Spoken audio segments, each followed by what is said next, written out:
베드로전서 5장 5절에 이런 말씀이 있습니다. 하나님은 교만한 자를 대적하시되 겸손한 자들에게는 은혜를 주시느니라. 이제 앞부분의 내용이 물론 있지만 이 부분을 저희들이 보면서 하나님께서 사람들을 대하실 때 대하시는 그 하나님의 마음 또 하나님의 자세가 달라진다는 것을 우리가 볼 수 있겠습니다. 하나님의 마음이 어디에 있는지를 잘 보여주는 것이죠. 그래서 교만한 사람 또 겸손한 사람 이렇게 구분을 해서 사람을 나누어서 지금 우리에게 교훈을 주시는 것을 보게 됩니다. 7절에 있는 것처럼 솔로몬은 하나님을 향하여서 종은 작은 아이입니다 이렇게 고백하죠.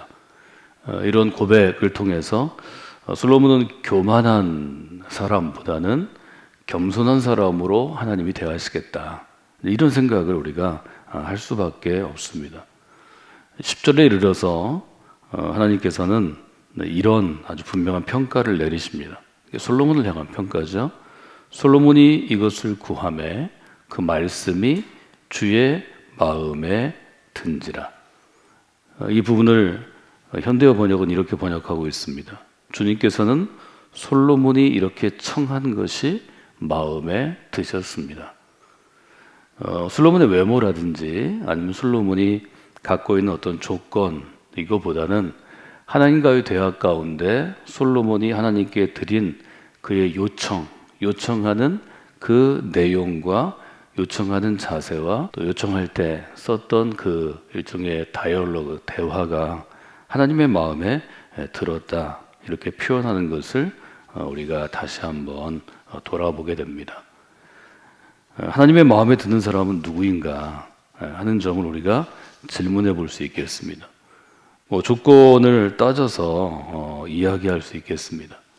마음에 든다는 것은 곧 인정을 받는다는 것인데 하나님의 마음에 든다는 것은 하나님께서 과연 이 사람을 인정하는가? 우리가 여기 관심이 많죠. 하나님이 나를 인정하시는가? 또 우리 교회를 인정하시는가? 이렇게 얘기할 수 있는데 인정을 하시는지 안 하시는지는 이것은 하나님의 편에서 결정할 수 있는 거지 우리 편에서 결정할 수 있는 게 아닙니다. 사람은 어릴 때부터 굉장히 인정받으려고 노력하죠. 어린아이들은 어머님, 아버님, 부모의 인정을 받기 위해서 아주 노력합니다.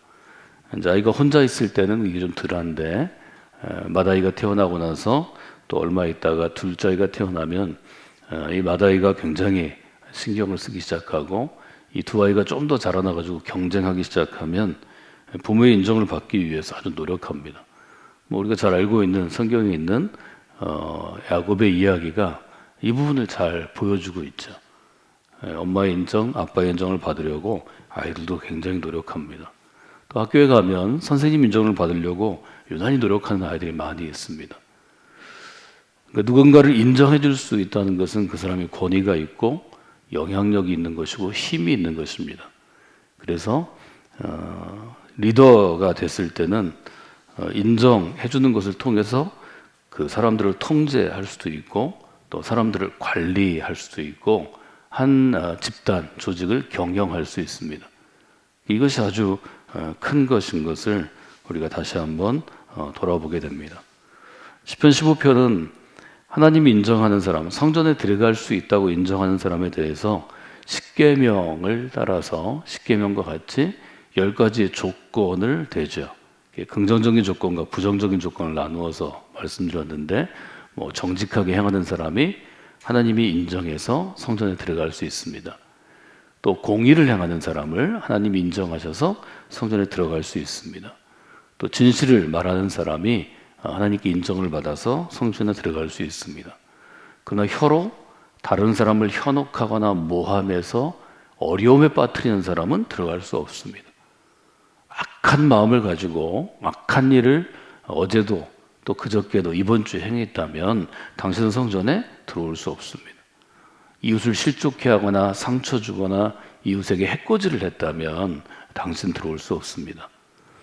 그 10가지는 예를 들면 조건이라고 볼 수 있습니다. 우리가 인정을 받는다 혹은 인정한다 할 때는 사람은 조건을 따집니다. 시편 15편은 그 조건을 잘 우리에게 알려줍니다. 부모님들도 마찬가지죠. 아이들을 여러분이 교육하고 훈련할 때 보통의 부모들이 쓰는 방법은 조건을 대는 것입니다. 지금 저녁 7시부터 10시까지 공부하면 내가 뭘 해줄게. 이번 시험에서 몇 등을 하면 내가 뭘 해줄게. 이건 조건을 다는 것입니다. 이것은 조건에 의해서 통제되는 일종의 사랑이라고 볼 수 있겠습니다. 그럼 하나님께서는 조건을 가지고 사람을 통제하시느냐, 아니면 뭘 가지고 통제하시느냐, 이 문제도 한번 생각해 보면 좋을 것 같습니다. 예수님께서도 하신 설교 중에 제일 유명한 게 여러분 잘 아시는 팔복 선언이라고 불리기도 하고, 복이 있는 사람은 어떤 사람인가에 대한 마태복음 5장의 산상수훈입니다. 예수님이 무리를 보시고 산에 올라가 앉으시니 이제 제자들이 나와왔죠. 입을 열어 가르쳐 말씀하십니다.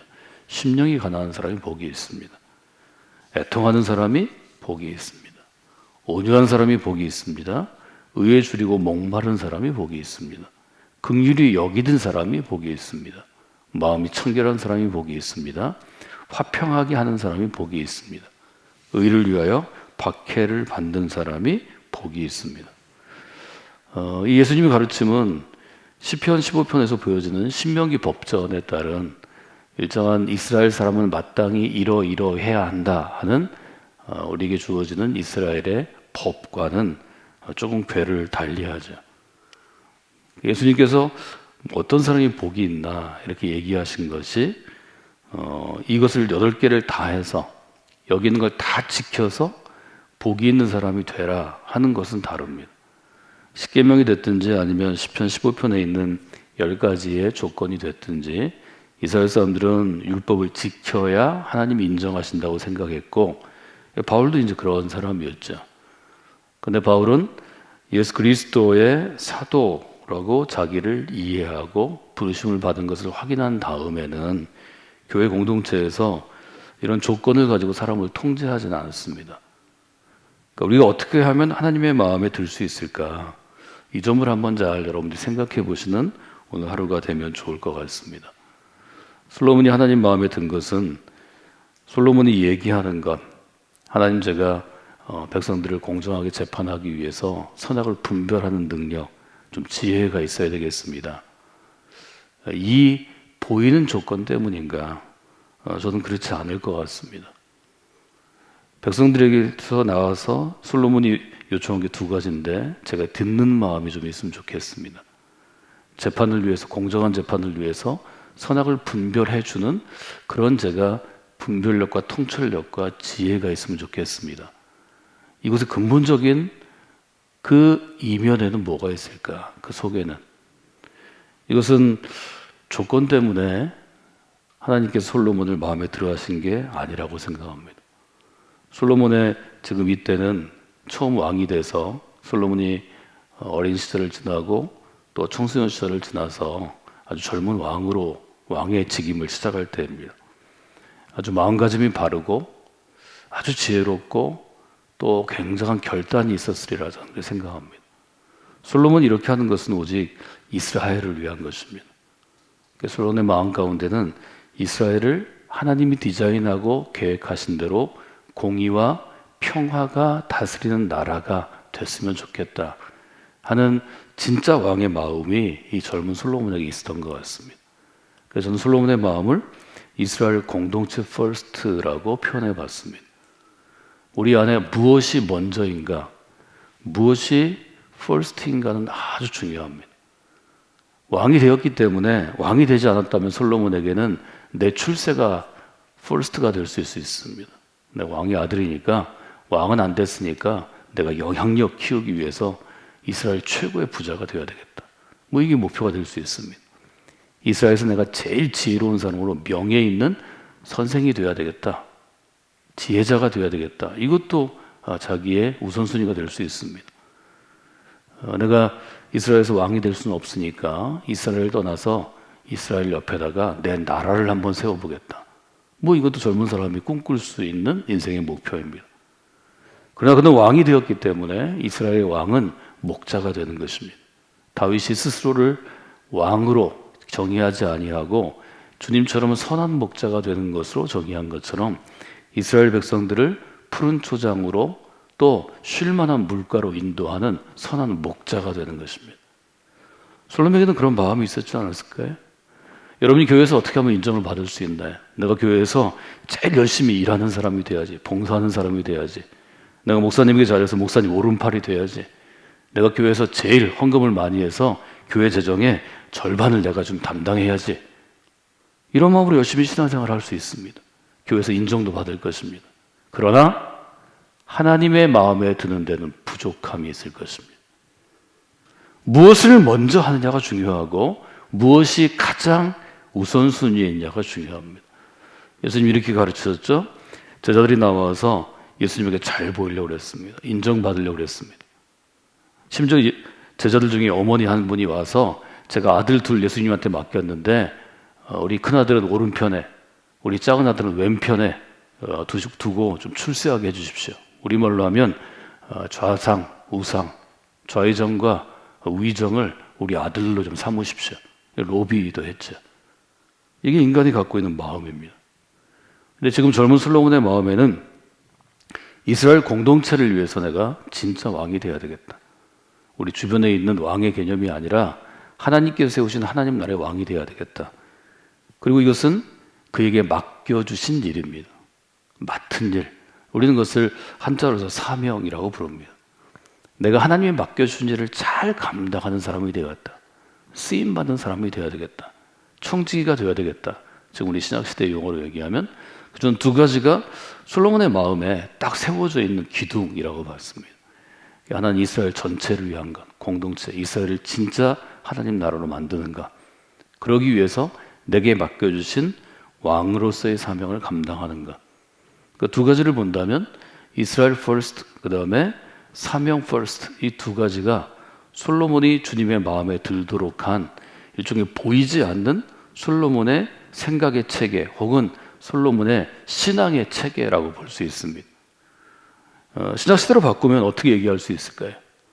신학시대로 바꾸면 우리는 교회 공동체로 부름받은 지체들입니다. 우리는 이스라엘 퍼스트가 아니라 교회 공동체 퍼스트의 마음을 가져야 합니다. 이런 사람이 목사님도 되어야 하고, 이런 사람이 사모도 되어야 하고, 이런 사람이 교회 장로요 권사도 되어야 하고, 이런 사람이 어떤 사역의 팀장, 위원장이 되어야 합니다. 그래야 그 교회가 하나님의 인정을 받는 교회가 될 수 있습니다. 여러분이 그런 분들이 되시기를 바랍니다.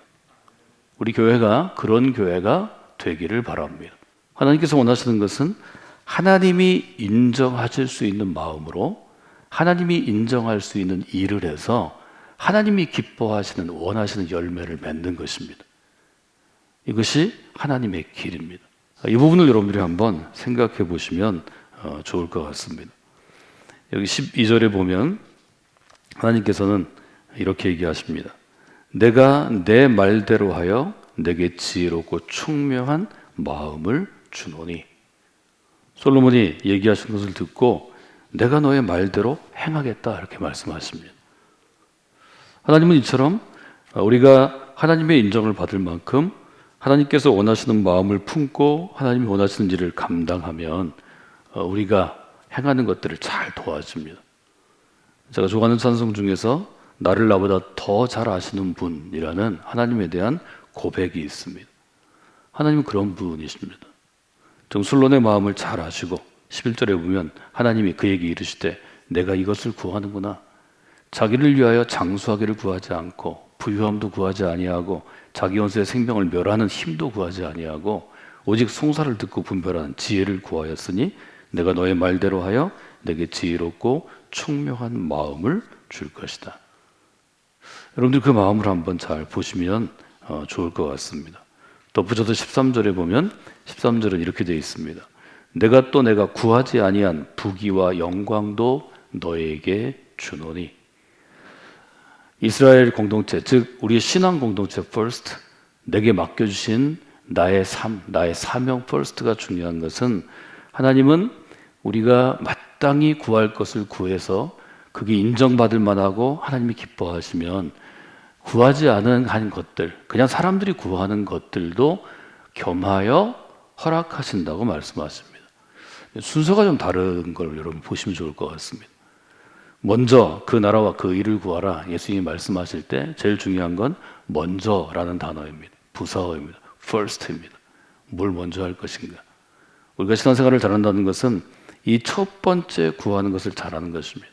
솔로몬이 부귀와 영광을 구했으면 하나님이 어느 정도 주셨을 것입니다. 다윗의 아들인데, 다윗의 왕가인데. 그러나 솔로몬이 갖고 있는 재능과 은사가 탁월하게 쓰임받지는 못했을 것입니다. 여러분 인생이 하나님 앞에서 탁월하게 쓰임받기를 원하면 하나님께서 기뻐하시는 것을 먼저 구해야 합니다. 그 일을 먼저 해야 합니다. 그 일을 먼저 하고 다른 것들은 안 해도 됩니다. 이건 매우 중요한 일입니다. 여러분의 인생뿐만이 아니라 여러분의 아이들을 키울 때에도 아주 어린 시절부터 하나님께서 먼저 너에게 원하시는 게 있으면 그 일을 먼저 하는 사람이 되어라. 이렇게 훈육하셔야 합니다. 여러분이 신앙 공동체 우선으로 하나님이 내게 맡겨주신 귀한 삶 우선으로 사명 우선으로 결정하시고 살아가시면 그 외의 것은 구하지 아니한 것도 필요하시면 채워주시게 되어 있습니다. 저는 이 채워주심, 잉여에 내가 원하지 않았지만 구하지 않았지만 하나님이 알아서 채워주시는 은혜를 체험하는 이 한 해가 되시기를 원합니다. 제가 솔로몬에게 제일 부러운 것 중에 하나는 13절의 하반절입니다.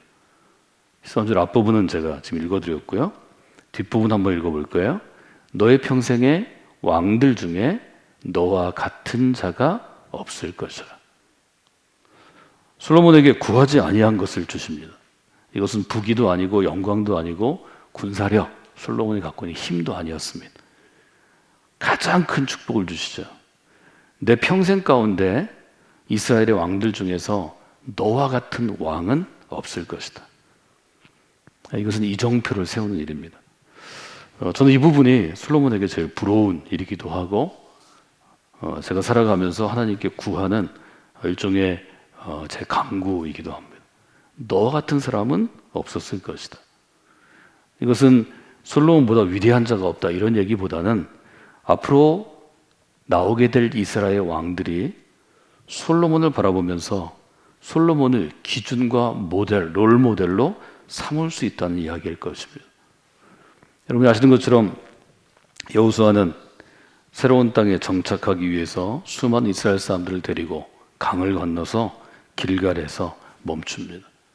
여호수아가 길갈에 산 일이 어떤 것인가 하면 요단에서 가져온 돌 12개를 12지파가 하나씩 가져왔는데 그 12개를 길갈에 세우고 이 세운 돌들이 큰 이정표가 되게 하는 것이었습니다. 어떤 이정표가 되게 했나요? 21절에 보면 돌들을 세운 다음에 왜 돌을 세우는지를 설명합니다. 후일에 여러분의 자녀들이 아버지에게 묻기를 여기에 세운 돌들은 무슨 뜻입니까? 이렇게 물어본다면 이렇게 대답하라. 22절에 이렇게 되어 있습니다. 너희는 너희 자손들에게 알게 하여 이르기를 이스라엘이 마른 땅을 받고 이 요단을 건넜습니다. 요단을 건너게 하신 하나님의 역사를 이것이 증명하는 기념비가 된다. 이렇게 얘기합니다. 24절에 이런 뜻이 있는데요. 이렇게 기념해야 되는 이유는 무엇인가 하면 이는 땅의 모든 백성에게 여호와의 손이 강하신 것을 알게 하고 너희가 너희 하나님 여호와를 항상 경외하게 하려 하심이니라.